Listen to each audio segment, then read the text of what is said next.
Okay, everyone, we might get started. Make sure we're on time and we give everyone plenty of opportunity for questions at the end as well. I would like to welcome you all to our discussion this evening, where we will be looking at and delving into the need for hydrogen storage and the opportunities of Australia's underground salt basins. We have a fantastic group of speakers lined up for this evening, with Dr. Marita Bradshaw here to discuss in detail, and Henk van Paradon, well known, I'm sure, to many within the society, to be our interviewer. Before we do get into it, though, I would like to start by acknowledging the traditional owners of the lands on which we are meeting this evening, the Yuggera and Turrbal peoples, and pay our respects to elders past, present, and emerging. As always, quick plug for some upcoming events. The RGSQ has a diverse and varied program with at least one event per week at the moment, and plenty more coming up throughout 2025. I would always encourage you to check our website as well as our social media channels for the latest details on events, as well as other happenings across the society. A few quick ones to flag, though. This Friday is our forum, together with the University of Queensland, looking at Can We Save Daylight? Queensland Perspectives. The following week, on the 19th, we have our Traveller Committee going to Roma Street Parklands, and that weekend, our Young Geographers group going to the parklands down in New Farm for a picnic and discussion. In 2 weeks' time, on Tuesday night, we do have our regular Geography in Conversation panel discussion. This month, delving into workforce diversity and inclusion in the geospatial industry. And into next month, we have our regular lecture, which will be discussing a recently released book, Dangerous Passage, A Maritime History of the Torres Strait. And we have plenty more coming up as well, but please do check the website for those details. Without further ado, though, we will dive in and provide some brief bios for our presenters before Marita takes us through her presentation. Our presenter, as I've said, is Marita Bradshaw, who is a geologist with over 40 years of experience in government and industry. With Geoscience Australia, she held a series of technical, managerial, and executive roles with a focus on revealing and promoting the energy resources of Australia. Within industry, Marita has worked in exploration and several multinational and Australian companies, including SO Australia and WMC. She's been recognised by the Australian Geoscience Council as a National Geoscience Champion and by Australian energy producers with the Lewis G. Weeks Gold Medal. Her professional qualifications include a Bachelor of Science from the University of Sydney and a PhD from the University of Western Australia. Marita is a member of the Petroleum Exploration Society of Australia, Geological Society of Australia, and on the steering committee of the National Rock Garden. Our interviewer this evening is Henk van Paradon. Henk is a geophysicist with over 40 years experience, specialising in seismic reflection and seismic exploration, using sound waves to image the structure of buried sedimentary formations, including salt. Much of his career has been exploring for oil and gas in Queensland's onshore basins. Without further ado, Marita, please take it away. Thank you. Thank you, John. And let me get this up and going. Well, thank you very much for inviting me tonight. And we've all been thinking of you up in Queensland this past week. I'm sorry it's been such a hectic time, and I really hope the recovery goes as speedily as it possibly can. But tonight we'll be thinking of salt basins, which are much drier environments than what you've got up there. I'd also like to give my respects to the traditional owners. I'm coming from Canberra, which is Ngunnawal and Ngambri country. So the Molonglo is now dammed to be Lake Burley Griffin. Do the other. Hello. And it winds its way through the hills. And in the mountains behind Canberra, in the Brindabellas, there's archaeological sites dating back well over 25,000 years. So people have been there on country since way back into the Pleistocene. Just something to put it all in context. To go. Hello. And so what I'll talk to you about is salt basins as a possibility for storing hydrogen. And this is work that I did a year or two back at Geoscience Australia. and with a large team of wonderful people. And most of what I'll be talking about is predominantly their work rather than mine, I think. But it was a great excuse for me to get back in and back into the core store and have a look at a lot of rocks, which I very much enjoyed. So tonight we'll talk about why we're even bothering with hydrogen, but then I'd rapidly want to get into the subsurface where my expertise is rather than in what's happening with the engineering. So we're interested in how we can find the salt, what sort of salt, how does salt accumulations form, and then where is the salt in Australia that could be used for storing hydrogen. And in particular, I guess the Adavale Basin comes almost to the top of the list, I think. And I guess my real message is that paleogeography really is setting up some of the baseline for where the new energy geography can possibly be. So why hydrogen? Marita, Well, just confirming, we don't currently have your screen sharing. Oh, sorry.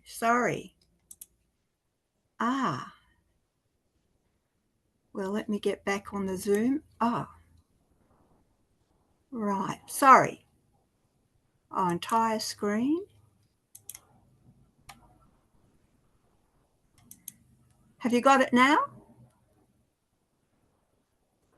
No, nothing coming through, sorry. We had it working only a minute ago. Yeah.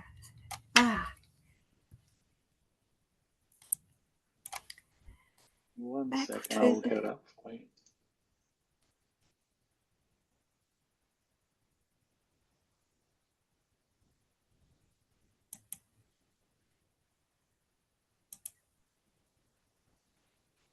Rita, I'm happy to share if that will work for you.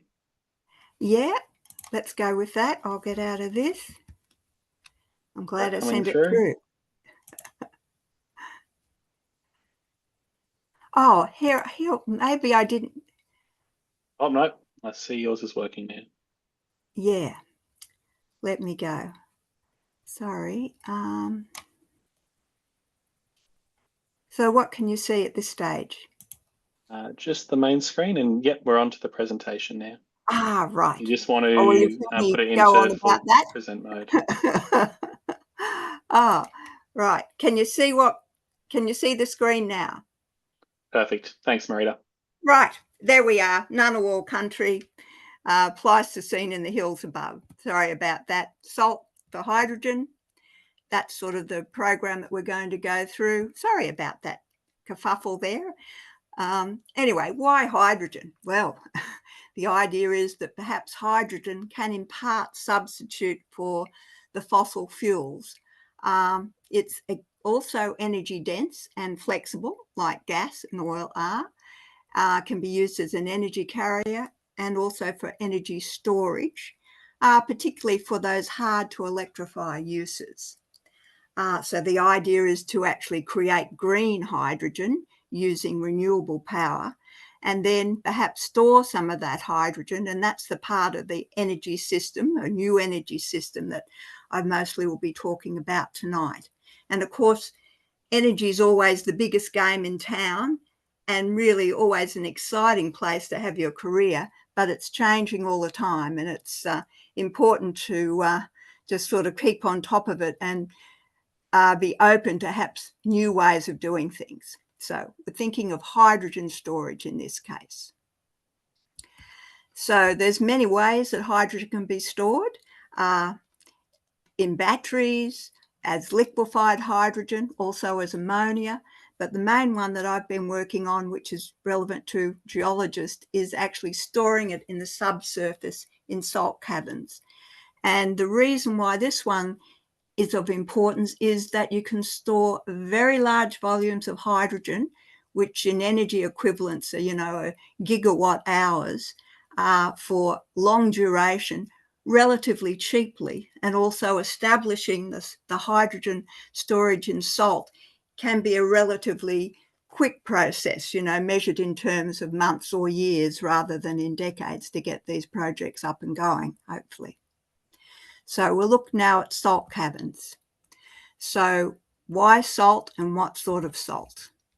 Well, salt diapirs form in the subsurface because salt is less dense than the surrounding rocks, and with earth movements, and often just due to its own buoyancy, will sort of move up and push other rocks aside and make these features called salt diapirs. So ideally, to have an area where you want to store hydrogen or other gas or even other liquids is a domal structure, and you like it to be almost pure halite, sodium chloride, and it has to be in the sweet spot in the subsurface depth, between 0.5 kilometre and 2 kilometres down. So the temperature and pressure conditions are conducive for storing hydrogen in the subsurface. Now, salt moves in the subsurface and creates these structures, and as it does that, it disrupts and incorporates other layers. So there's very important these post-depositional processes, which both clean up and in fact can contaminate salt units.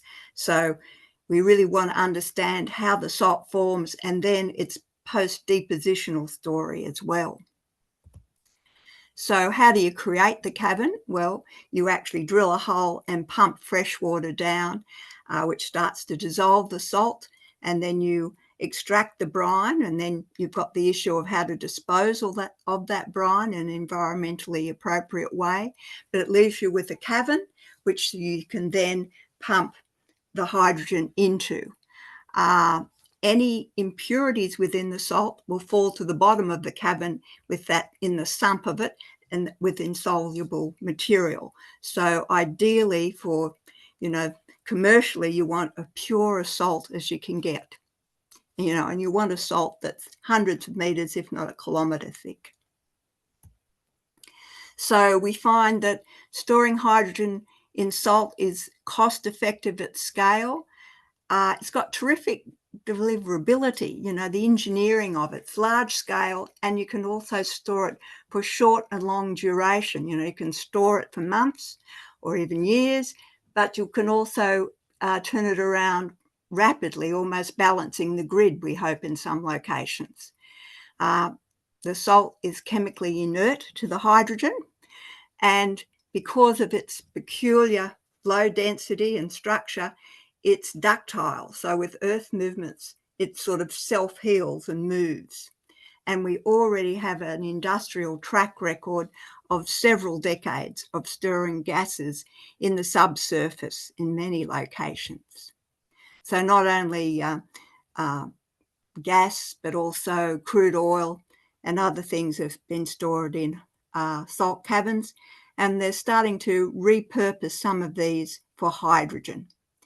These are a list of some of the major projects that are up and active right now, and some of them have a long time period. The Teesside one there in the UK is in fact partly offshore. And Bloomberg says that there's now at least 18 underground hydrogen storage projects in salt that are under construction or in development, both in North America and in Europe. One that's of interest, which has just really started to convert existing gas storage to hydrogen storages in the Netherlands. You see there with the map that a lot of the North Sea and Northwest Europe is underlain by these big salt basins. And of course, they have a history of storing things in the salt, back over almost to medieval times. But this particular new project, Adavale in the Netherlands, is going to be linked by pipelines to the rest of Europe. And there's hope that this one will actually be able to do both short and long-term hydrogen storage. So how do salts form? Well, the idea is that you have a source of the brine, a source of the salt from seawater, which gets restricted in some sort of basin that's barred from the rest of the ocean in an evaporative climate, and then the seawater evaporates, leaving behind the salt. And we know that if you evaporate a kilometre of seawater, you're left with about 17 metres of salt, and most of that is indeed halite. the first thing to come out as you start to evaporate the seawater is the gypsum, and then eventually you get a big slug of halite, and then with really late stage evaporites you get the potassium and magnesium salts. So you need an inflow of brine, but it must have a restricted outflow. And one aside here at this point is that it's only marine salt deposits that are currently being considered for hydrogen storage in the subsurface. The big terrestrial salt bodies like the Atacama and Chile tend to probably have too much incorporated clastic material in them, but there's no reason if you've got a good area of clean halite that you couldn't also use it for this sort of purpose as well.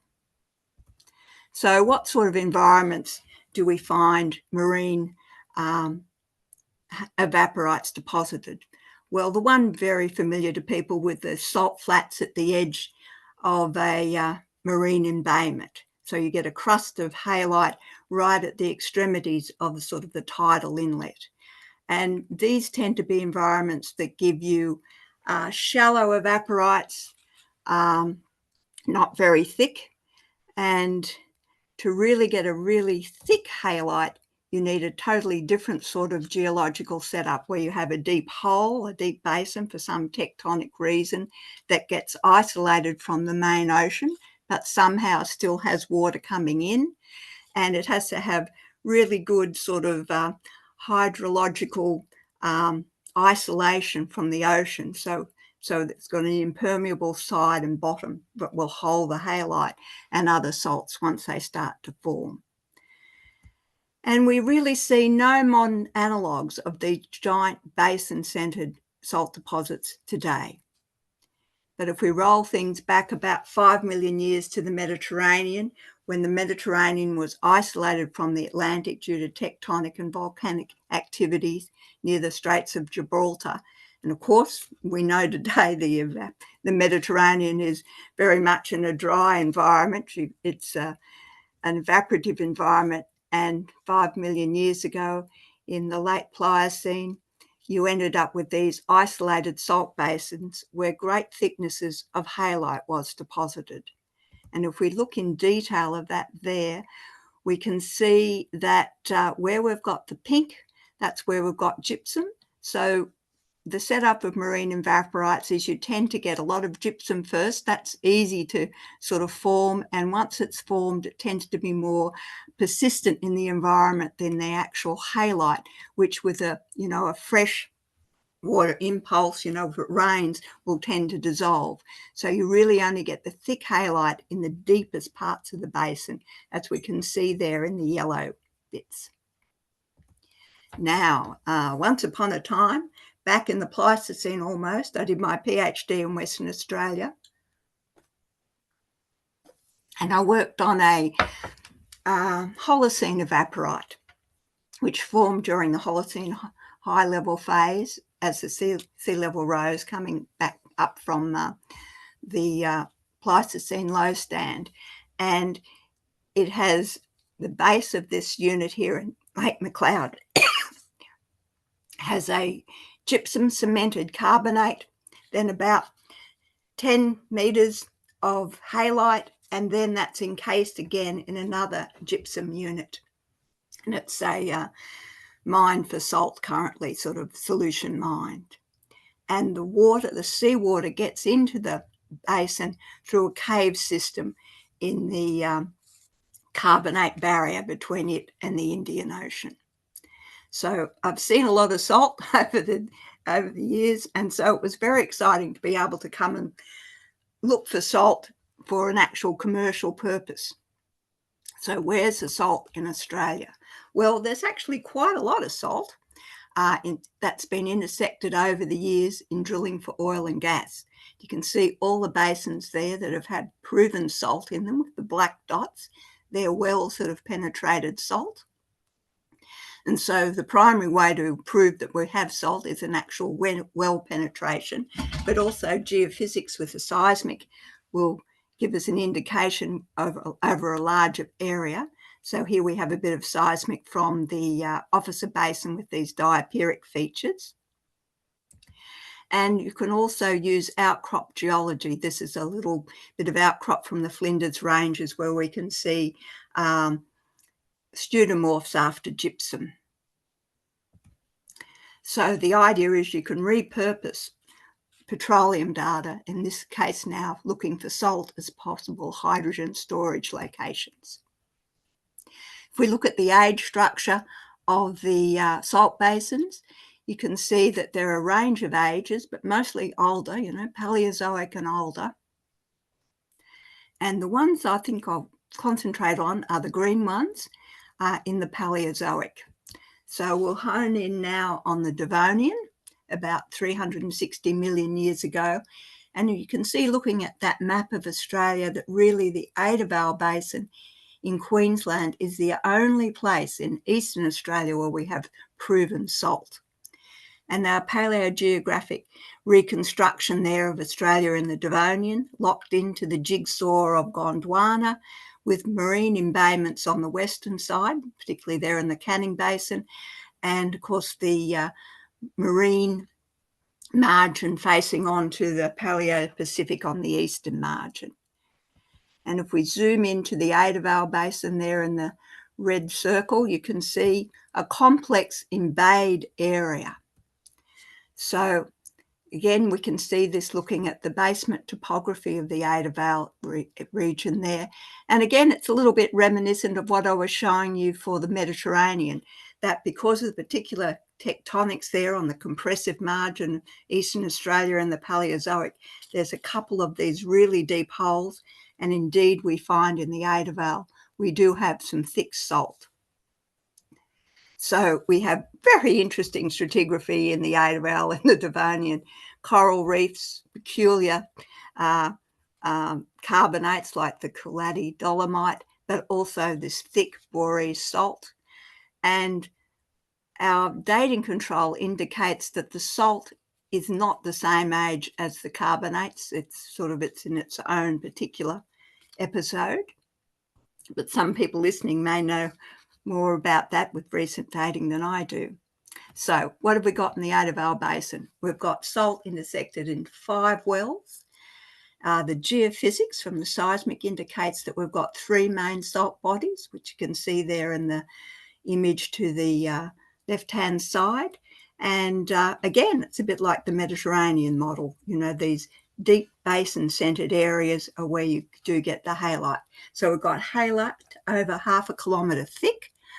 One thing to think about, though, is most of it seems towards the lower end of our sweet spot for creating caverns and storing hydrogen in the subsurface. It's getting a bit deep, so there'll be issues with pressure and temperature. But seismic indicates there may be areas where it's a little bit shallower. And then, of course, the Adavale is the only one in Eastern Australia that we have proven salt in, and it may be in a useful location for storing hydrogen. Great thing about it, and this is a bit of history, because of the Petroleum Search Subsidy Act way back in the 1960s, there actually is a terrific library of core, both at the GSQ in Queensland and also at Geoscience Australia. So you can really get into looking at how the actual salt formed and how it's moved from this wonderful library of core. So it was great fun looking at that. Perhaps we can come back and talk about more of that in questions. And of course, the other main technique for looking for salt is indeed the seismic. And here we've got an image of some seismic where, with the new processing and perhaps new acquisition, rather than just seeing an amorphous diaper, you can actually start to get in and perhaps see structure within it and, shoot underneath the seismic as well, underneath the salt feature as well. But Hank may be able to tell us more about that and other geophysicists online. So this is work that GA and GSQ have been involved in. So we see that wonderful Devonian Basin there in Queensland where everything seems to be coming together. The other main place that we see the salt in Australia is in these Precambrian basins. The Amadeus in Central Australia there in bright yellow is special because it's got a thick Precambrian salt It's also got a thick Cambrian salt as well. But I'll look now at these Precambrian basins, so Tonian, 700 million years or more ago. And we have proven salt all through Central Australia in the Amadeus and Officer Basin, also offshore in the Great Australian Bight in the Polder Basin. And we believe that similar diapiric features that we find offshore in the Bremer Subbasin way over near Esperance are also salt related to this episode of salt deposition. So this is way back before complex life evolved, and as the supercontinent of Rodinia started to break up, again we had deep holes that were a precondition for getting a thick evaporite when you were in the right sort of environment as far as the climate went, and you had these special hydrological conditions established. So we find widespread salt deposits of this age, not only in Australia, but in also other parts of the world. And indeed, this is a very imaginative idea. I don't know whether it's true, but I really like the idea of it, that maybe it was the increased albedo of the white salt flats that triggered the snowball Earth episode, which is the next big episode in the late Precambrian. I'll leave that there.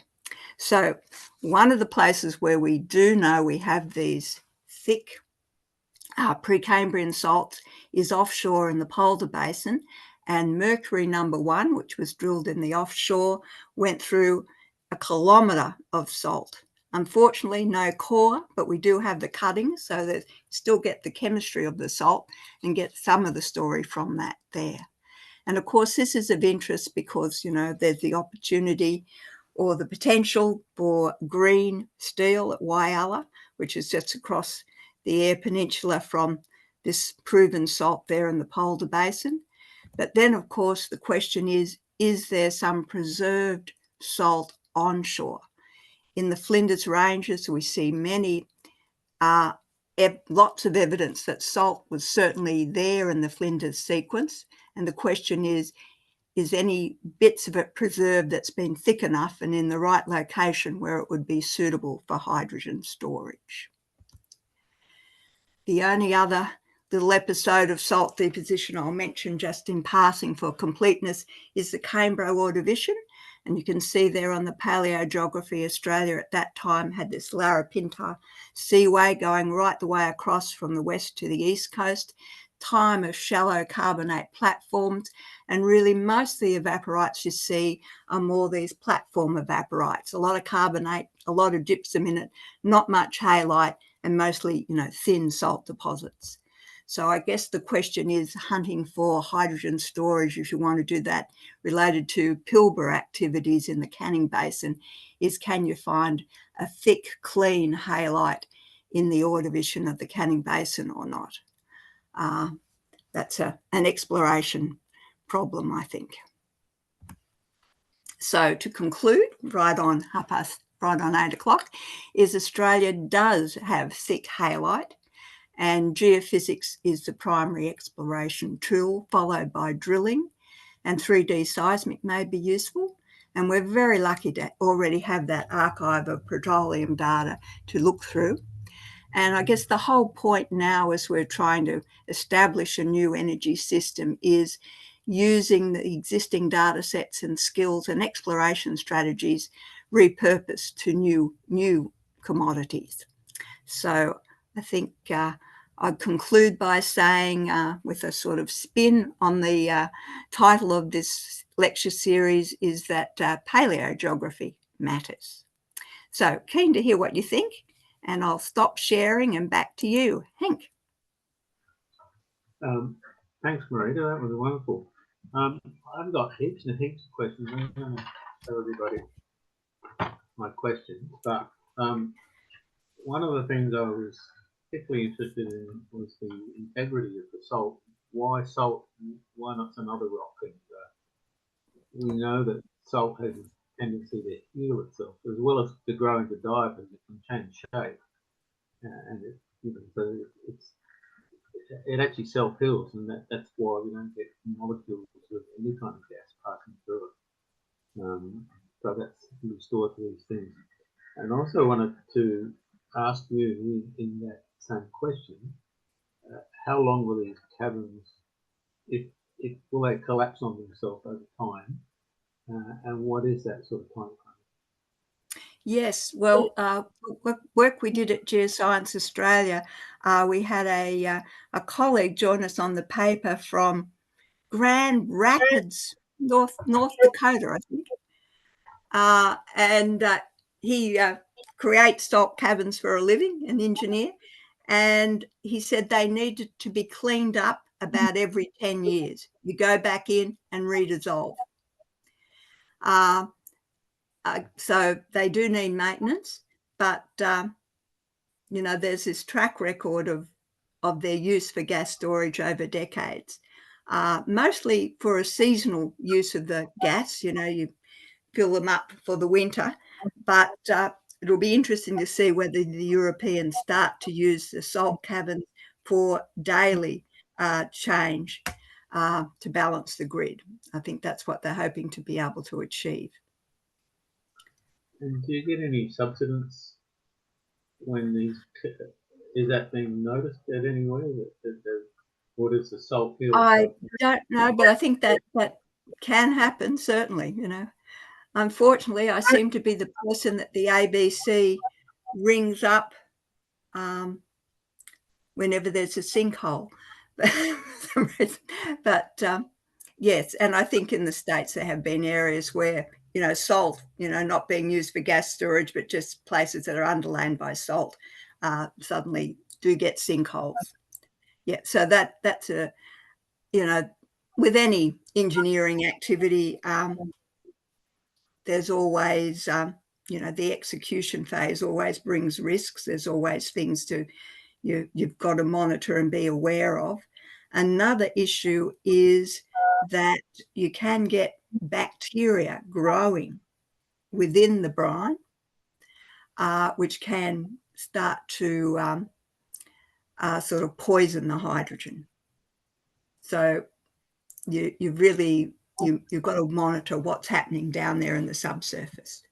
But, all these things can be coped with, I believe. But I think it's so I think the main episode that we're in now is exploration, but also making sure that the whole system will work. But I guess there's a track record already of decades of storing gas and indeed hydrogen in salt.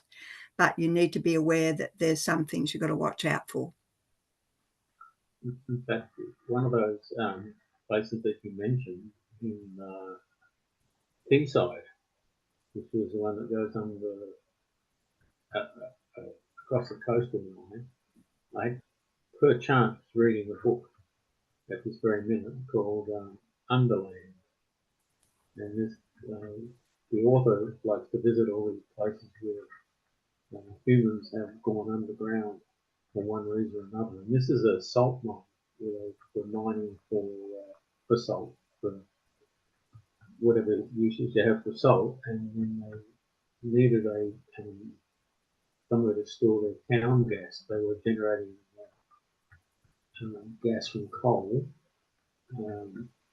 and were producing too much, and so they stored it underground in the salt caverns, and that's why that system, you listed there as more than 30 years. In fact, it started in 1959, so it's quite incredible. And the other place that was on your list, a place called Spindletop. Some people in the oil business might know this is where the first yes, the first oil was found in Texas, and fabulous photos. If you're in the oil business, have fabulous photos of rigs with oil coming out the top of it. That's the famous photograph of Spindletop. So again, we're really using a lot of knowledge and mapping that's been done over the years from the oil business. Yes, because when you think of North America and Europe, where the big population centres are, there's a lot of salt in the subsurface. But in Australia, the Adavale is about, the only one on the eastern half of the continent. And that's why the South Australian possibility is really interesting, because most of our proven salt, is western in the centre, where it's not really going to be that useful for storing hydrogen. But actually, just regarding that thing in the Flinders, you had a image, and I think it was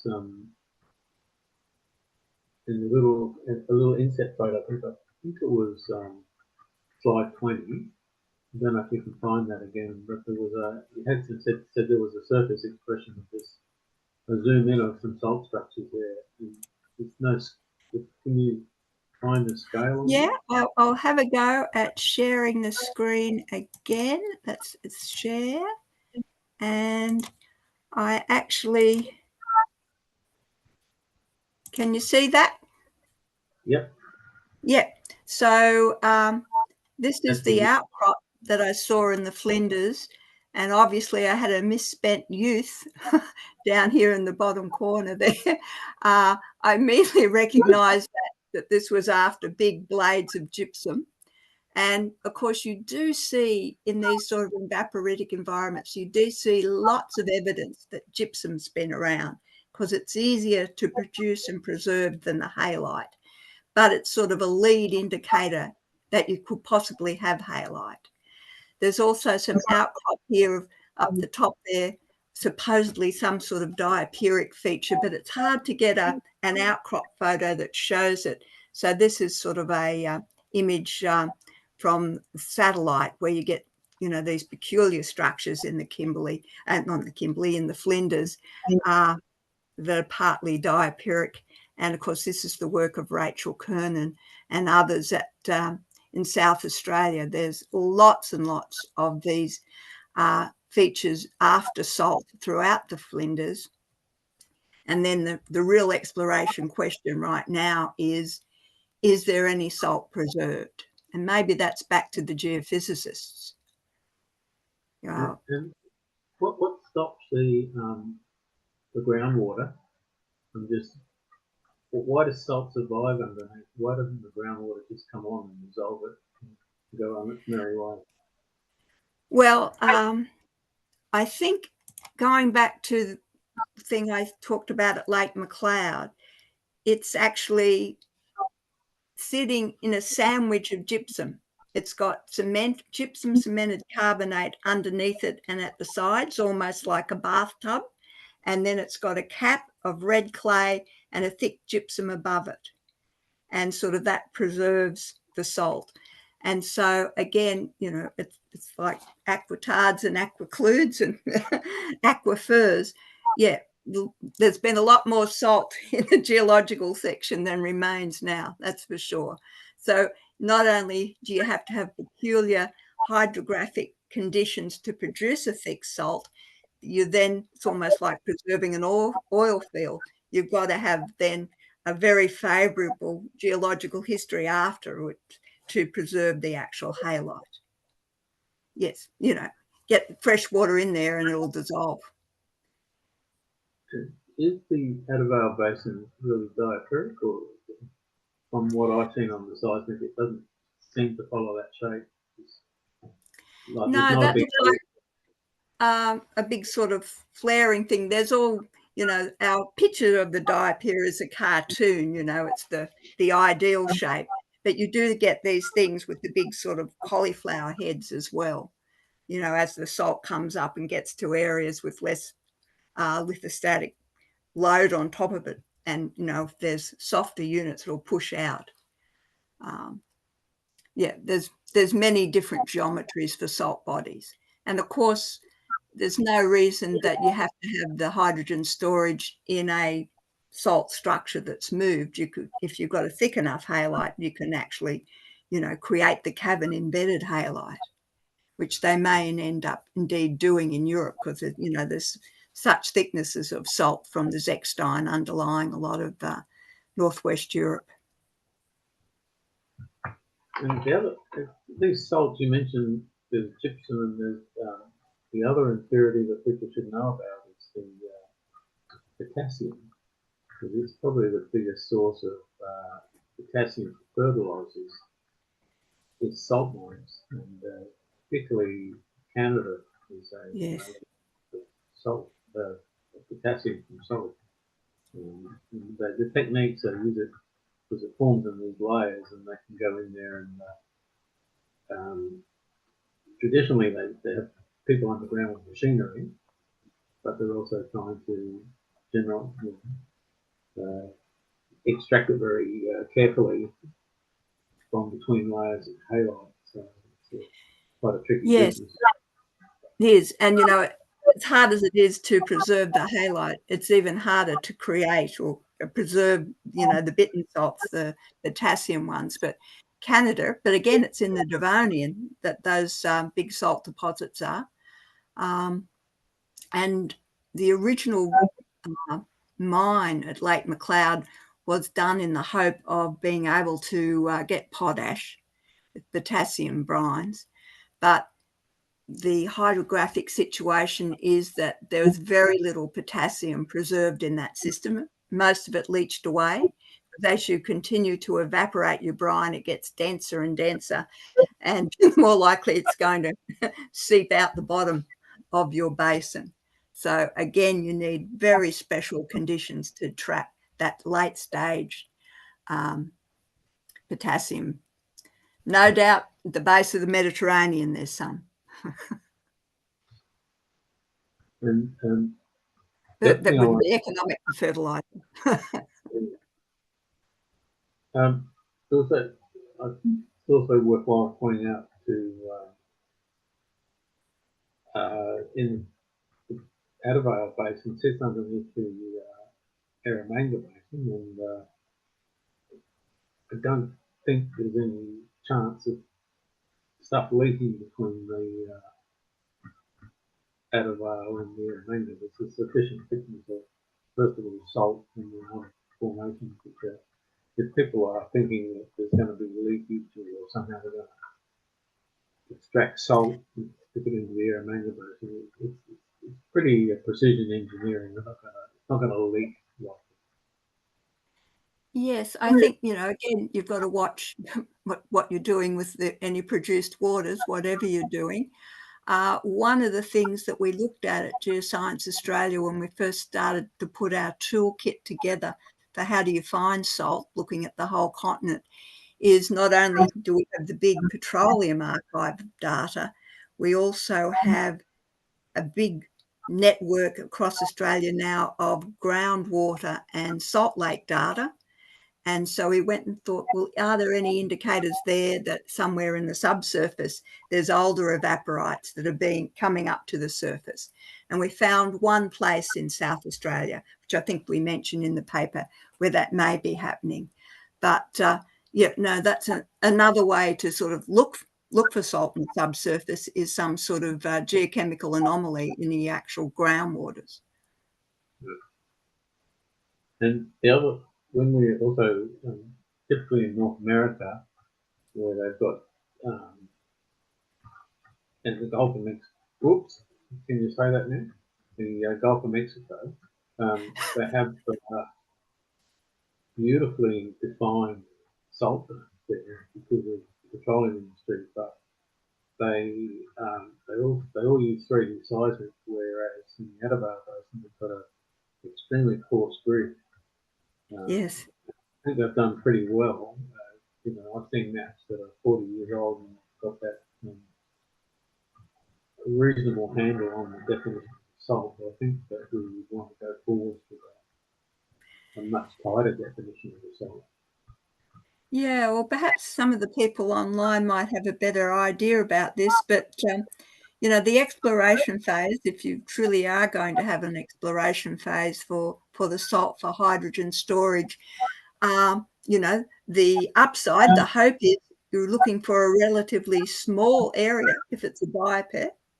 But again, then, it's looking for a needle in a haystack, sort of, when you look at the extent of where it could possibly be in these older basins where we don't have the extensive drilling and evidence of actual halite intersected in the subsurface.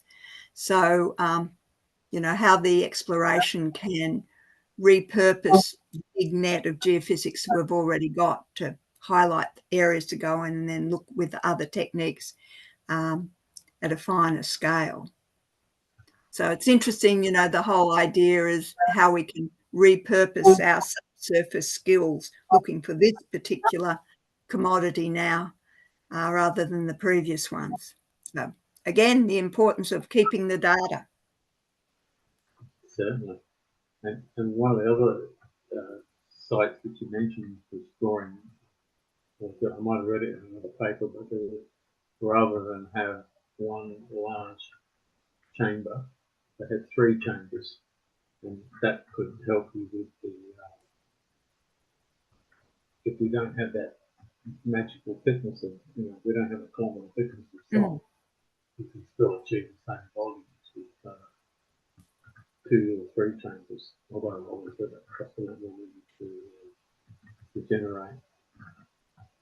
Yes, yeah, there's a whole engineering literature about, you know, what sort of annulus or what sort of barrier you need between your individual chambers, the mechanics of it. And also, I saw the Geoscience website, the Geoscience Australia website, has got something called HEFT, which is the Hydrogen Economic Fairways tool. And I think if you just Google HEFT, Geoscience Australia, you'll find it. But that has got all of these economic modelling that goes with this. Proximity to markets, proximity to wind, proximity to sunny areas, all that sort of stuff that you put into it. But when I looked at the map, the key thing was some of the rosiest areas were in outback Victoria, which made me think that the proximity to the market was a key indicator for these tools. Now, I don't know of any salt deposits in that part of the world, but if there were, they would be a good place to put the hydrogen. Whereas we know we have hydrogen salt in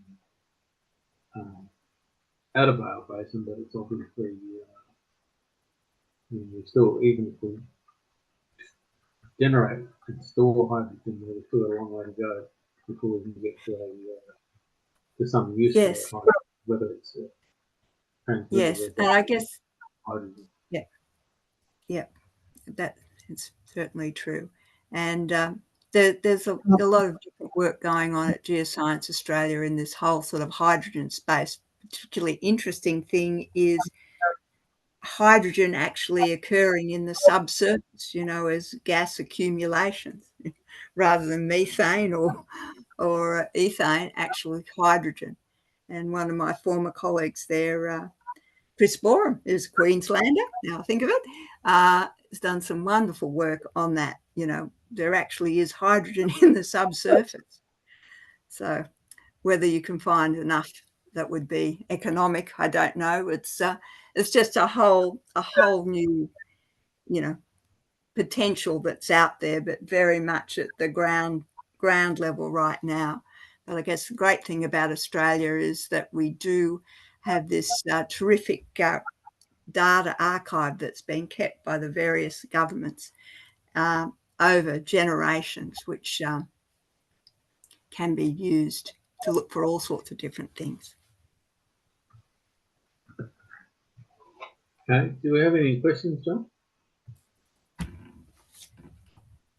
None in the chat so far, so if those online do want to ask some, please do throw them into the chat.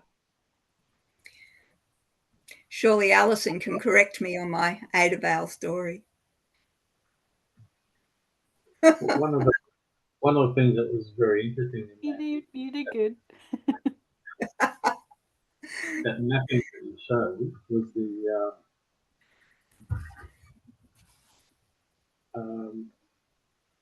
at the time, the Adavale Basin, which is now at least 1,000 kilometres from the coast, was on the coast. You know, so that's that to give you some indication of how much Australia has changed in that time. That outline was Australia, it didn't look like that in days gone by. And that's why these areas are closer to the coast. Yeah, well, as you know, what I do for now in retirement is working at the National Rock Garden, and the tours that we have for school kids and others. The whole idea that not only the Adavale Basin but Canberra was, once upon a time, under tropical oceans. It's Australia has grown eastwards over hundreds of millions of years. It's an exciting thing. Some kids really suddenly, they look at the fossil there and they realize that, they're, a long way from the ocean now, and they start to understand how things can change and how deep time must be. Yeah. There's a question there. Strata. How do you control the volume of the cavern? How do you know how much is taken out of that? Is there a set dissolution for different types of salt? No doubt there is, but I don't know it. It's more an engineering question, I'm afraid. But one thing that the engineers do like about storage in a salt cavern is that the cushion gas, the amount of gas that you'd never get back out again, is very small compared to other sort of storage areas. So it's cushion gas is only at about 10%.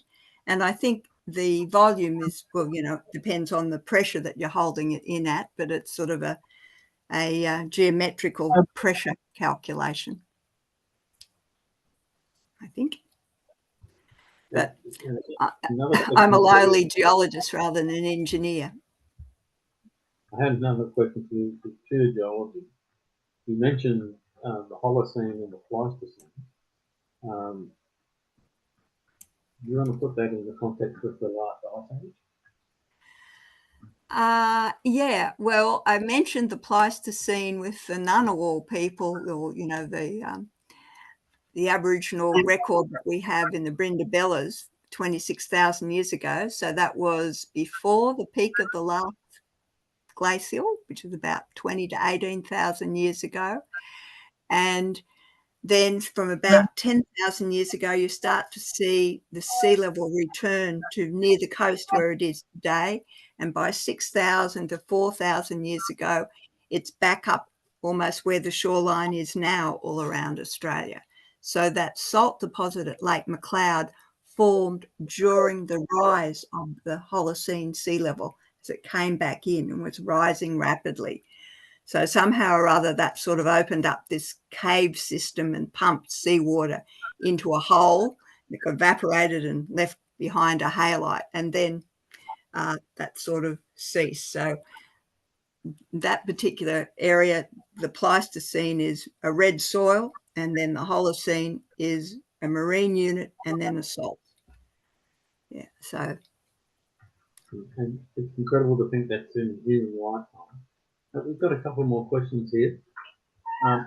This is from Damien Kelly. Given that the salt is ductile and self-healing, is fracturing and folding ever an issue for storage opportunities? Presumably, at least, it would facilitate dissolution to form a requisite cavern. Yes, I think that's one of the great advantages of the salt is that, it's ductile rather than brittle, and it will self-heal. It's sort of like toothpaste is how I always imagine it. And, you see those images of the salt glaciers in Iran. So it just sort of comes out almost like toothpaste. So that's one of its advantages. And the thing is, creating the cavern is relatively simple. You just dissolve it and pump it out. And indeed, the part of the process I'm familiar with from Lake McLeod is that's how they mine the salt there. They actually pump water in, seawater in this case, and dissolve the halite and then pump it out into pans and evaporate it to get the clean salt that they produce now. So, dissolution mining, it's a relatively easy process if you've got the evaporative environment to provide all the energy and the work for you. Alison, There's got a question here from a friend watching with her. Is there a model for why there is a salt from the end? There isn't a salt from the end of the Cretaceous in the North Sea. Oh, great question. I love the Cretaceous, but my image of the Cretaceous, I don't know whether I'm right because it's my image from the Pleistocene, from last century, is that we were down in low, in high southerly latitudes in the Cretaceous, and the bottom end of the Cretaceous Sea, of the Eromanga Sea, well, there's some argument that there was indeed ice rafted cobbles in it, in the Bulldog Shale. So we're not really in an evaporitic environment. The real Mesozoic evaporites are up there on the Paleoequator in the Gulf of Mexico and in the Middle East, not down where we were, because we were, right down in the cool temperate environment. Yeah, so, again, reminding us all that we look at today's map, we have to go back to where we were. It was kind of fascinating. I think Australia is moving at 7 centimetres a year, and it has been doing for an awfully long time. Thank you. Well, one more message here. All right, good on you, Damien. Oh dear. Yes, well, just as an aside, it was incredible. I did my PhD back in the 70s, and I never used it again. I mostly worked in plastic systems. And then, after I'd retired twice, I got invited back to work on salt. So just remember that, knowledge is never wasted. You never know when that peculiar thing that you know about suddenly becomes relevant. So that's another message. Sorry, you mentioned some salt glaciers in Iran. Have you got a name that people might be able to Google? Well, it's the Zagros Mountains, just sort of by the Persian Gulf there, if it's still called the Persian Gulf. The salt actually comes up to the surface, and it's a desert environment, and it sort of flows. It's most bizarre. If you go on to Google Earth, you can see it's a very weird environment. Wow. Yeah. But again, the halite dissolves in the rain, and again, you're left with a lot of gypsum, I think. That's mostly what you find. But that's okay. It makes alabaster in the end. Okay. Well, I think, John, I'm going to hand it back to you. All good. That does bring us to the end of this evening's session. Thank you so much, Marita, Hank, and for all those putting questions in the comments as well. I think we certainly know a lot more about the future potential of salts or salt basins for hydrogen storage and more generally some of Australia's geological history. With that, we will call it a close for this evening. Thank you all. Please stay safe out there and keep an eye out for upcoming events. Right. Bye-bye. Thanks so much. Very much enjoyed it. Bye-bye all. Good to see you.